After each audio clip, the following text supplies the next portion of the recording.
Hello students, welcome back to our YouTube channel. तो आज हम करने जा रहे हैं कुछ questions based on distance and displacement, जो कि हमने लास्ट वीडियो में कवर किया था। उसके कुछ एनसीईआरटी क्वेश्चंस हैं जो कि मैंने ऑलरेडी आपके लिए लिख रखे हैं। तो देखिए, सबसे पहला क्वेश्चन क्या है हमारे पास। An object has moved through a distance. अगर एक ऑब्जेक्ट मूव की है, एक पॉइंट से दूसरे पॉइंट पे गई है, can it have zero displacement? क्या उसकी डिस्प्लेसमेंट जीरो हो सकती है? अगर वो भी मूव की है ऑब्जेक्ट, तो डिस्प्लेसमेंट जीरो हो सकती है? इफ यस, अगर हाँ ऐसा हो सकता है, तो support your answer with an example. तो हमें एक एग्जांपल के साथ इसको क्या करना पड़ेगा, स्पेसिफाई करना पड़ेगा कि पर्टिकुलर इस केस में डिस्प्लेसमेंट जो है वो क्या हो सकती है, जीरो हो सकती है। तो एक छोटा सा एग्जांपल लेते हैं। देखो, सबसे पहला क्वेश्चन है हमारे पास कि एक एग्जांपल मैंने लास्ट टाइम दिया था कि अगर कोई भी एक बच्चा अगर एक सर्कुलर ट्रैक पे ऐसे दौड़ रहा है, एक सर्कुलर ट्रैक पे ऐसे क्या कर रहा है, वो रनिंग कर रहा है, ये उसका स्टार्टिंग पॉइंट है। यहाँ से मान लिया 400 मीटर का ट्रैक है। तो अभी क्या किया इसने, एक कंप्लीट एक राउंड इसने इसका कवर किया इस ट्रैक का, और वापस जहां से शुरुआत की थी इसने, जहां से शुरुआत की थी वहीं आके वापस रुक गया। तो डिस्टेंस तो इसने 400 मीटर ट्रेवल किया एक चक्कर, जब इसने पूरा कर लिया, एक चक्कर पूरा कर लिया, तो डिस्टेंस कितना हो गया, 400 मीटर। लेकिन डिस्प्लेसमेंट कितनी हो गई यहाँ पे? अब ये मूव तो किया है, वापस उसी इनिशियल पोजीशन पे ही पहुंच गया। तो डिस्प्लेसमेंट क्या हो गई यहाँ पे, जीरो, क्योंकि इनिशियल एंड फाइनल पोजीशन दोनों क्या है, सेम है। तो ऐसे केसेस में if initial and final positions are same, then displacement can be zero. देखो, हर केस में जरूरी नहीं है कि डिस्प्लेसमेंट जीरो हो।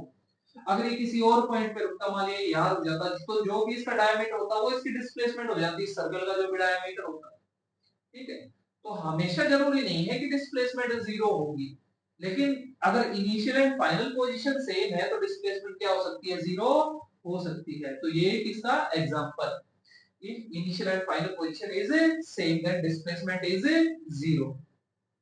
अगला क्वेश्चन देखते हैं हम। देखो, नेक्स्ट क्वेश्चन क्या है। A farmer moves along the boundary of a square field। एक जो फार्मर है, एक स्क्वायर फील्ड की बाउंड्री के अलोंग जो है वो चल रहा है। सबसे पहली जो टर्म है वो क्या है, कैसा फील्ड है, स्क्वायर फील्ड है, स्क्वायर की शेप में है फील्ड। ठीक है, और उस स्क्वायर की साइड कितनी है, 10 मीटर, ऑफ साइड 10 मीटर। अब सबको पता होना चाहिए इतना तो, कि भाई जो स्क्वायर है उसकी सभी साइड्स क्या होती है, इक्वल होती है, जो कि 10 मीटर दे रखा है। इन 40 सेकंड्स, कितने टाइम में एक चक्कर पूरा कर लेता है ऐसे, हमने खेत के चारों तरफ ऐसे जाता है, तो कितने देर में, 40 सेकंड में, 40 सेकंड्स को टाइम लगता है। What will be the magnitude of displacement of the farmer? भाई हमें क्या फाइंड आउट करना है, हमें फाइंड आउट करनी है क्या, displacement at the end of 2 minute and 20 second. जब उसको चलते चलते 2 मिनट और 20 सेकंड हो जाएंगे, तो उसने कितने डिस्प्लेसमेंट कवर कर ली। तो ये हमें क्या करना है, फाइंड आउट करना है, कितने टाइम में, 2 मिनट और 20 सेकंड में उसने कितनी डिस्प्लेसमेंट कवर की है, ये हमें फाइंड आउट करना है। तो देखते हैं सेकंड क्वेश्चन। हम एक स्क्वायर फील्ड यहाँ पे बना लेते हैं, स्क्वायर की शेप। अब उस फार्मर में ये पॉइंट हो गया A B C and D, यहां से चलना शुरू किया, हम एज्यूम कर लेते हैं ये रहा हमारा फार्मर। अच्छी ड्राइंग है ना, ये फार्मर उधर हो गया, इसका तो लगता है फेस है ना इधर से जाएगा। तो ये फार्मर ए से बी, अच्छा इसकी सभी साइड कितनी है, 10 मीटर, 10 मीटर, ये भी 10 मीटर, ये भी कितना है, 10 मीटर है ना, स्क्वायर की सभी साइड्स इक्वल होती है। तो ये फार्मर ए से बी गया, बी से सी, सी से डी, डी से कहां गया, ए पॉइंट पे आ गया, और कितना टाइम लिया इसने, 40 सेकंड, 40 सेकंड में ऐसा एक चक्कर पूरा कर लेता है। तो time taken to complete one round, time taken, time taken to complete one round,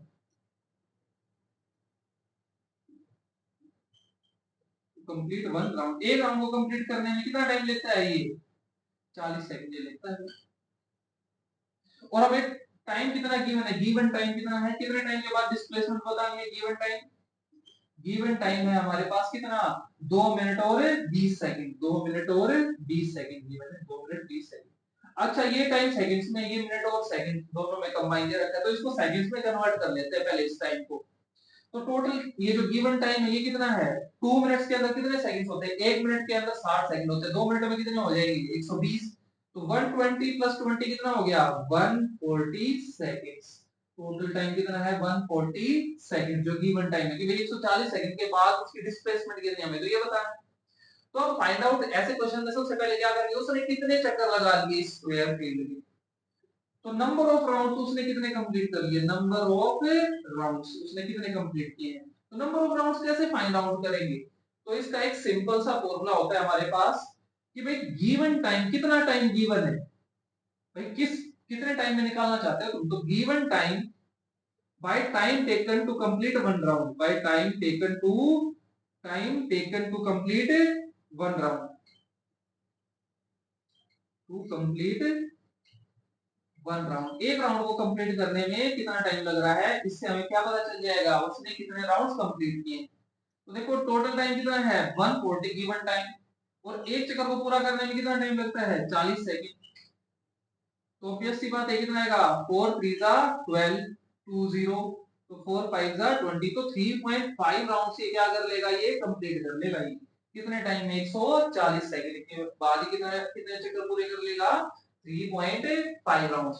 तो 3.5 राउंड्स के बाद ये मिलेगा कहां, देखो एक चक्कर पूरा हो गया, दो हो गए, तीन हो गए, अच्छा तीसरा आधा चक्कर पूरा किया, तो आधा पूरा किया तो कहां पहुंचेगा ये पॉइंट सी पे, इस पॉइंट पे होगा ये। अभी फाइनल पोजीशन इसकी क्या है, ये है इसकी अभी फाइनल पोजीशन, ये 3.5 राउंड्स के बाद फाइनल पोजीशन। और इनिशियल पोजीशन ये है इनिशियल पोजीशन, इनिशियल पोजीशन। तो इनिशियल पोजीशन से फाइनल पोजीशन के बीच का सबसे छोटा जो रास्ता वो क्या पॉसिबल है, ये है। इसी को हम क्या बोलेंगे डिस्प्लेसमेंट। तो डिस्प्लेसमेंट हमारी क्या है, ए सी हमारी क्या है डिस्प्लेसमेंट, जो कि हमें फाइंड आउट करनी है। डिस्प्लेसमेंट किसके इक्वल है, ए सी, ए सी के इक्वल है हमारे पास। तो अब डिस्प्लेसमेंट तुम देखोगे तो एक देखो यहाँ पे एक राइट एंगल ट्राइंगल बन गया ये ए बी सी, जिसकी की दो साइड हमें पता है, ये भी 10 मीटर है, ये भी कितनी है 10 मीटर। तो ये थर्ड साइड क्या है इसका हाइपोटेन्यूज, और यही हमारे क्या है डिस्प्लेसमेंट का काम करेंगे। तो ये हमें डिस्प्लेसमेंट बतानी, बेसिकली हमें बताना है कि इस ट्रायंगल का ये हाइपोटेन्यूज क्या है हमारी डिस्प्लेसमेंट। तो सबको पता होगा कि भाई हाइपोटेन्यूज कैसे फाइंड आउट करते हैं, तो under root of base square, base कितना है 10 मीटर 10 का square plus perpendicular square, perpendicular कितना है 10 है तो इसका भी स्क्वायर। तो मैं इसको ये लिख सकता हूँ ये भी 10 का स्क्वायर, ये भी 10 का स्क्वायर, 2 टाइम्स ऑफ 10 का स्क्वायर, 2 टाइम्स ऑफ 10 का स्क्वायर, इसको ऐसे लिख सकते हैं, दो बार सही में टर्म को ऐड करें या फिर दो से मल्टीप्लाई कर दें, एक ही बात होती है। तो 10 का तो स्क्वायर है ये, तो 10 तो इससे बाहर आ जाएगा, अंदर क्या बचेगा अंडर रूट 2 बच जाएगा। 10 के स्क्वायर को क्या लिख सकते हैं 10 into 10, तो एक पेयर में से एक तो बाहर ही आएगा ये, तो 10 अंडर रूट 2 मीटर उसकी क्या है डिस्प्लेसमेंट है। अगर रूट 2 की वैल्यू लिखो तो ये लिख सकते हो 1.41 होती है इसकी वैल्यू, जो कि कितना आ जाएगा 14.1 मीटर, ये इसकी क्या थी डिस्प्लेसमेंट थी। अच्छा अब कई बच्चों को ये समझ नहीं आता कि सर ये राउंड्स कैसे फाइंड आउट, ये फॉर्मूला तो कई बार याद नहीं रहता। तो फॉर्मूला याद नहीं रहता तो कोई बात नहीं, इसकी एक शॉर्ट ट्रिक तो नहीं है, उससे तो लंबाई पड़ता है क्वेश्चन, लेकिन उससे भी पता कर सकते हैं। देखो एक चक्कर पूरा करने में कितना टाइम ले रहा है ये 40 सेकंड्स, तो हमें कितने टाइम के बाद बताना है 140 सेकंड के बाद, कितने टाइम के बाद 140 सेकंड के बाद। तो देखो काउंट करते हैं, एक चक्कर पूरा किया 40 सेकंड, दूसरा चक्कर पूरा किया 80 सेकंड, तीसरा चक्कर पूरा किया 120 सेकंड, अब चौथा जो चक्कर है वो कितनी देर में पूरा करता है 160 सेकंड्स में, लेकिन टाइम तो कितना था 140 सेकंड, उसको तो 40 सेकंड में एक चक्कर पूरा करता है, तो अगले तो सिर्फ 20 ही सेकंड मिले, तो कहां पहुंचेगा यहाँ मिनट में ही पहुंचेगा, आधा ही रास्ता कवर कर पाएगा वो। तो ऐसे हम फाइंड आउट कर सकते हैं कि ये फाइनल पोजीशन है, ये क्या है इनिशियल पोजीशन। और फिर फॉर्मूला तो ये लगाना पड़ेगा डिस्प्लेसमेंट फाइंड आउट करने के लिए हमें। तो अब चलते हैं हमारे नेक्स्ट क्वेश्चन की तरफ। Which of the following is true for displacement, displacement के लिए इनमें से कौन सी स्टेटमेंट ठीक है। तो चलो इसको कवर करते हैं अभी।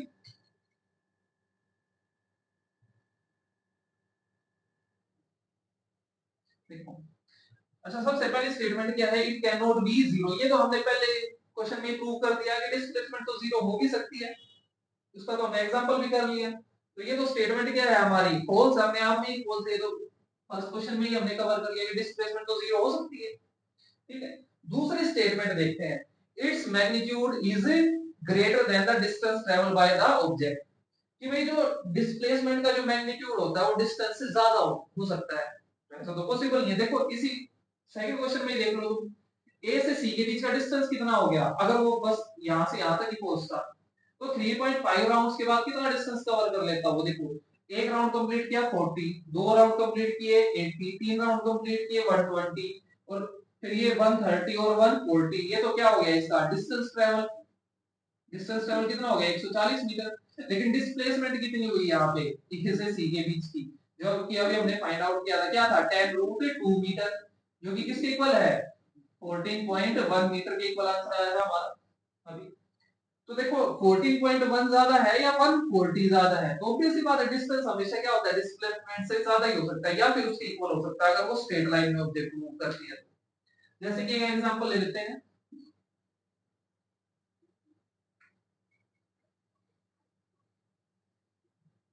एक ऑब्जेक्ट स्ट्रेट लाइन में ही मूव कर रही है, ए से बी पॉइंट बिल्कुल सीधी ही चली है, और ये कितना डिस्टेंस है, मान लिया 40 मीटर, 40 मीटर ये जो है ये डिस्टेंस है ए से बी के बीच का, तो यहाँ पे डिस्टेंस भी 40 मीटर है और डिस्प्लेसमेंट भी कितनी है, डिस्प्लेसमेंट भी 40 मीटर है,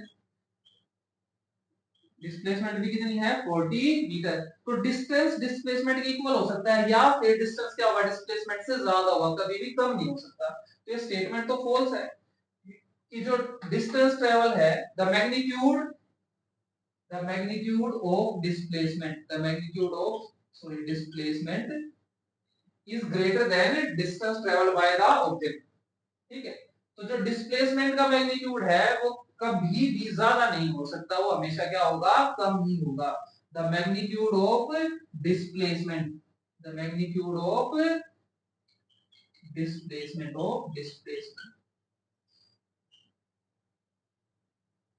ये बाई मिस्टेक रह गया होगा। The magnitude of displacement is greater than the distance travelled by the object, तो ये स्टेटमेंट भी क्या है हमारे पास फॉल्स है, ये स्टेटमेंट भी फॉल्स है। कभी भी जो मैग्नीट्यूड है डिस्प्लेसमेंट का वो ज्यादा बड़ा नहीं हो सकता। डिस्प्लेसमेंट या तो डिस्टेंस से कम आंसर आएगा, या फिर दूसरा क्या पॉसिबिलिटी है कि जो है डिस्प्लेसमेंट किसके इक्वल हो जाए, डिस्टेंस ट्रैवल के इक्वल हो सकती है। कभी भी डिस्प्लेसमेंट का मैग्नीट्यूड डिस्टेंस ट्रैवल से ज्यादा नहीं हो सकता। तो आज की वीडियो के लिए इतना ही। नेक्स्ट वीडियो में हम करेंगे uniform motion and non uniform motion को कवर करेंगे नेक्स्ट वीडियो में। होपफुली आप सबको ये समझ में आया होगा, जो तीन क्वेश्चन हमने एनसीईआरटी के डिस्कस किए हैं। तो मिलते हैं अगली वीडियो में।